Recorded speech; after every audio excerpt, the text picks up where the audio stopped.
안녕하세요, 이기리십니다. 드디어 S25 출시가 코앞으로 다가왔어요. 올해는 작년보다 조금 빠르게 1월 22일 출시가 예상되고 있습니다. 과연 어떤 새로운 디자인과 어떤 새로운 기능들이 들어갈지 낱낱이 살펴보도록 하겠습니다. 바로 가시죠. Let's get it!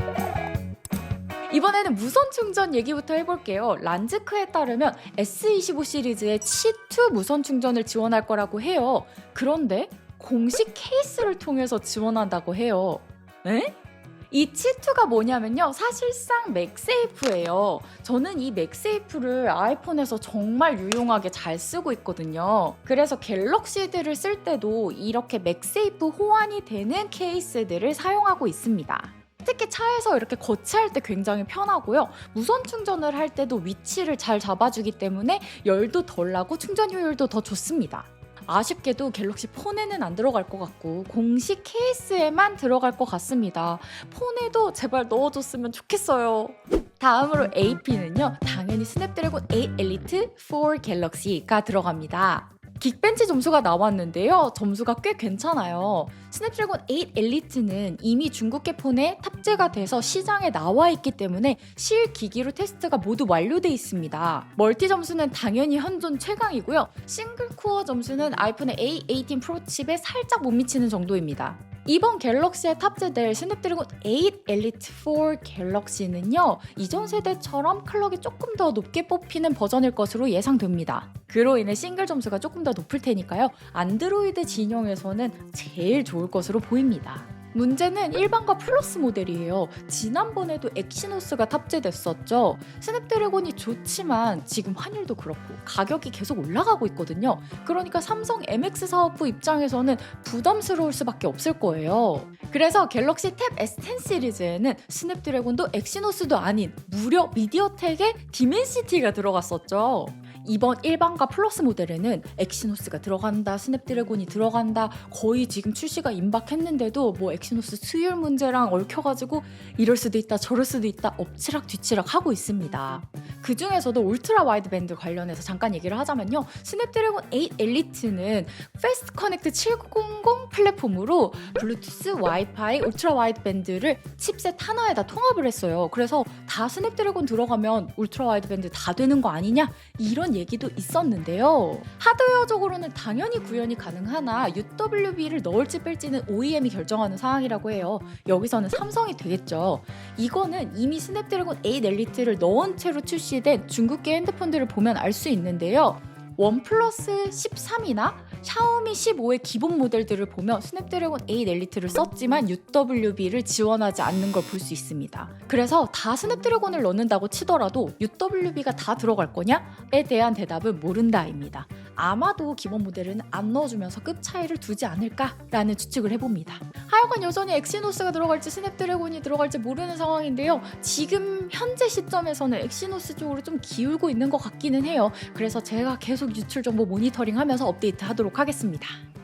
다음으로 램 얘기를 해볼까요? 몇 년 만인지 모르겠어요. 드디어 기본 모델의 램 용량을 8기가에서 12기가로 4기가 올려주게 됐습니다. 램 크루즈로 유명한 애플도 이번에 램을 다 올려줬죠, 기본 모델도. 그건 바로 온디바이스 AI 때문이었습니다. 삼성도 온디바이스 AI 때문에 램 용량을 올려줘야 되는 건 당연한 수순이겠죠. 특히 작년에 S24 시리즈에서 AI로 굉장한 호평을 받았던 삼성이기 때문에 이 기세를 밀고 나가기 위해서 기본 모델도 12GB 램으로 업그레이드를 해주는 것 같습니다. 기존의 12GB였던 플러스랑 울트라 모델은 그대로 12GB를 유지할 것으로 보입니다.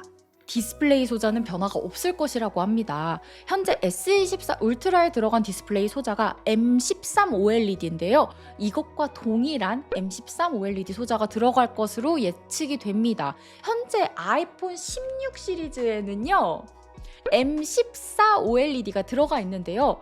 사실 제가 두 디스플레이를 비교해가지고 봤을 때 디스플레이 소자 차이로 인한 엄청난 차이는 거의 느껴지지 않았고요. 오히려 갤럭시 S24 울트라에서 빛 반사가 훨씬 덜해가지고요, 그 점이 더 좋게 느껴질 때가 많았던 것 같아요.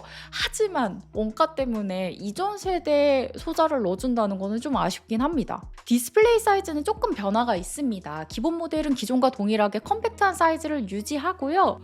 울트라 모델에는 희소식이 있어요. 빅냥이 피셜 베젤이 더 얇아지면서 폰 사이즈가 좀 더 작아짐에도 불구하고 디스플레이가 기존 6.79인치에서 6.86인치로 조금 더 커질 것이라고 합니다. 베젤이 더 얇아질 게 있나 싶은데 계속 얇아지면서 화면이 커지고 있는데요. 이러다가 베젤이 없어지는 날도 곧 올 것 같습니다. 계속해서 외관을 이어서 볼게요. S25 시리즈는 보시는 것처럼 24 시리즈 대비해서 이 구석, 모서리 부분이 둥그렇게 바뀔 예정입니다. 24 시리즈 전에 23 울트라를 보면 동일하게 이 구석은 직각을 이루면서 뾰족했었고요. 옆면에 엣지 디스플레이가 있으면서 약간 라운드진 느낌이 있었습니다. 그리고 24로 오면서 엣지 디스플레이가 없어지고 옆면이 평평해지고 완전히 네모네모한 폰이 됐었죠. 그런데 25로 오면서 이 뾰족했던 모서리가 둥그러지면서 첫인상이 기본하고 플러스 모델이 좀 더 커진 것 같은 느낌인데? 이런 느낌을 주며 패밀리 룩이 완성되는 것처럼 느껴졌어요. 이 기존 울트라 모델의 뾰족한 엣지가 손에 이렇게 쥐고 오래 있잖아요. 그러면은 여기 손바닥 부분 그리고 새끼손가락 부분 무게가 있어서 상당히 꽉 쥐어줘야 되거든요. 이렇게 오랫동안 핸드폰 하다가 딱 떼면은 손 엄청 아파요. 다들 이 얘기를 안 하시더라. 근데 이제 구석이 동그래지면서 이렇게 눌리는 부분이 훨씬 줄어들 것으로 예상됩니다. 아파. 거기다가 두께도 8.4mm로 더 얇아지면서 이 라운드진 모서리 더 얇아진 두께로 더 좋은 그립감을 선사할 것 같습니다. 두께 얘기가 나왔으니까 계속 이어가 볼게요. 요번 S25 시리즈에는 S25 슬림이 나온다는 얘기가 거의 확정적이죠. 이번에 폴드 모델은 폴드 슬림이 나왔습니다. 같은 맥락으로 S25 시리즈에도 슬림 모델이 들어가면서 총 4가지 라인업으로 구성이 될 것 같습니다. 무려 6mm대의 두께로 플러스 모델과 동일한 6.66인치로 출시가 될 거라고 합니다.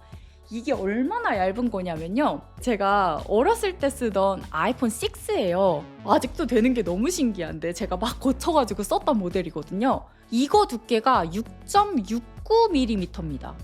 자, 한번 비교해 볼게요. 갤럭시 S24, S25, 아이폰 16, 그리고 아이폰 6. 와, 10년 전 모델이구나. 이게 말이 됩니까? 이 두께로 출시가 된다는 거예요.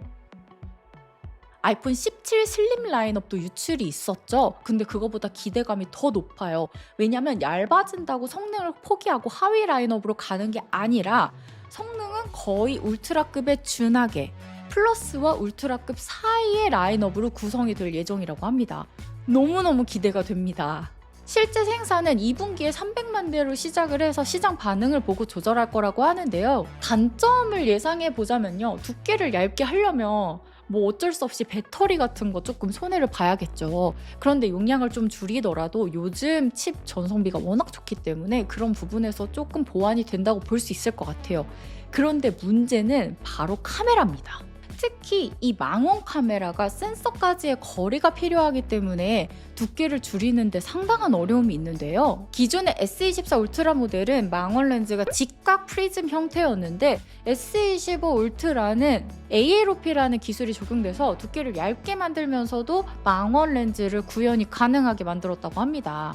단점은 OIS, 즉 광학식 손떨방을 넣을 수가 없어서요. 일장일단이 있는 구조입니다. 전반적으로 카메라 퀄리티는 울트라급에 준하게 나올 것 같습니다. 다시 S25 시리즈로 돌아와서 색상이 뭐가 나오나 한번 보겠습니다. 요번에 기본과 플러스 모델은 실버 섀도우, 네이비, 아이시 블루, 민트 이렇게 4가지 기본 색상으로 출시될 예정이고요. 삼성닷컴 한정 색상으로 블루, 블랙, 코랄, 레드, 핑크, 골드 색상이 나올 것으로 예상됩니다. 울트라 모델은 티타늄 블랙, 티타늄 블루, 티타늄 그레이, 티타늄 화이트, 실버 이렇게 4가지 색상이 나올 것으로 보입니다. 전작과는 다르게 좀 무난한 쿨톤 계열 색상으로 라인업이 구성될 것으로 보이는데요. 저는 이 바이올렛 색상이 굉장히 마음에 들어서 상당히 잘 썼는데 이런 독특한 컬러가 기본 라인업에서 빠지는 건 좀 아쉽지만 삼성닷컴 한정 컬러로 독특한 색상들이 또 나올 것 같으니까요. 그 점도 기대가 되네요. 다음으로 배터리는 기존과 동일한 용량을 유지할 것으로 보입니다. 그런데 무게는 더 가벼워질 거라고 하네요. 기존 S24 울트라가 232g이었습니다. 정말 무거워요. 그런데 이번 S25 울트라는 220g 초반대로 거의 10g 정도가 가벼워질 것으로 예상되고 있는데요. 정말 제발 가벼워졌으면 좋겠습니다. 카메라는 울트라 기준으로 초광각의 화소수가 좀 올라가고요. 나머지는 동일할 것으로 예상됩니다. 사실 이제 카메라 하드웨어는 너무 충분히 좋아서 그것보다는 찍고 나서 소프트웨어 후보정이 사진 퀄리티에 더 큰 영향을 미치는 것 같거든요. 그래서 이거는 어떨지 실제 기기 받아서 카메라 테스트 해보고 한번 비교해 보도록 하겠습니다. 그리고 원 UI 7.0 베타가 공개됐죠. 요번 S25 시리즈는 이 원 UI 7.0이 탑재된 채로 배송이 될 것으로 보입니다. 이거는 다룰 내용이 너무 많아서요. 따로 컨텐츠 준비해 보도록 하겠습니다. 이 원 UI 7.0에 같이 들어갈 갤럭시 AI가 저는 너무 기대가 됩니다. 왜냐하면 S24 시리즈에서 갤럭시 AI 기능을 제가 너무 잘 쓰고 있거든요. 회의 중에 녹음해가지고 요약하는 것도 꽤 잘 되고요. 채팅할 때 맞춤법 교정하는 거나 아니면 막 회사에서 메일 같은 거 쓸 때 좀 막막할 때 초안을 써주는 거 이런 거 정말 잘 돼가지고 진짜 잘 쓰고 있고요. 그리고 활용 점정이죠. 직구할 때 화면 캡처해서 번역해주는 거 아니면 글자 쓴 거 바로바로 번역해주는 거 서클 투 서치 너무 잘 쓰고 있습니다. 이거 쓰다가 못 쓰니까 거의 손발 잘린 것 같은 느낌이 들더라고요. 그래서 원 UI 7.0에 같이 들어갈 갤럭시 25 시리즈의 갤럭시 AI를 저는 너무 기대하고 있습니다. 이번에도 삼성이 갤럭시 AI가 주된 포인트라고 강조를 했는데요. 갤럭시 AI를 너무너무 잘 쓰고 있는 제 입장에서는 어떤 신기능들이 들어갈지 어떤 업그레이드가 있을지 굉장히 기대가 됩니다. 다음으로 가장 중요한 정보죠. 가격입니다. 사실 2024년도 상반기부터 25 시리즈 가격이 올라갈 것으로 거의 확정이 돼 있었다고 해요. 그런데 여기서 얼마나 올릴 것이냐가 문제였는데요. 지금 환율도 그렇고 스냅드래곤 가격이 인상된 점도 있고 해가지고 아마도 국내 전 시리즈에서 10에서 15만 원 정도의 가격 인상은 불가피할 것으로 보입니다. MKBHD 채널에서 2024년 최고의 스마트폰으로 갤럭시 S24 울트라를 꼽았습니다. 하반기에 나온 아이폰 16과 구글 픽셀을 제치고요. GOS 사태 이후로 계속해서 정말 잘해주고 있는 삼성입니다. 그렇기에 S25 시리즈도 기대가 많이 되고요. 여기서 일정 한번 다시 정리해보자면요. 1월 22일에 언팩, 그러니까 제품 공개가 있을 예정이고 이게 미국 시간이다 보니까 한국 시간으로는 아마도 23일 새벽이 될 것 같아요. 그리고 다음 날인 24일 금요일 00시부터 사전 예약이 있을 예정이고요. 한국에 명절이 껴가지고 아마도 그 다음 주 2월 3일 빠르면 2월 3일부터 2월 첫 주 이렇게 배송이 시작될 것으로 예측되고 있습니다. 언팩 행사 때 라이브 할 예정이니까요. 그때 오셔서 같이 수다도 떨고 예측한 것들이 얼마나 맞았는지 보면은 또 재미가 있을 것 같아요. 그때 라이브 행사에서 만나겠습니다. 또 만나요. 안녕.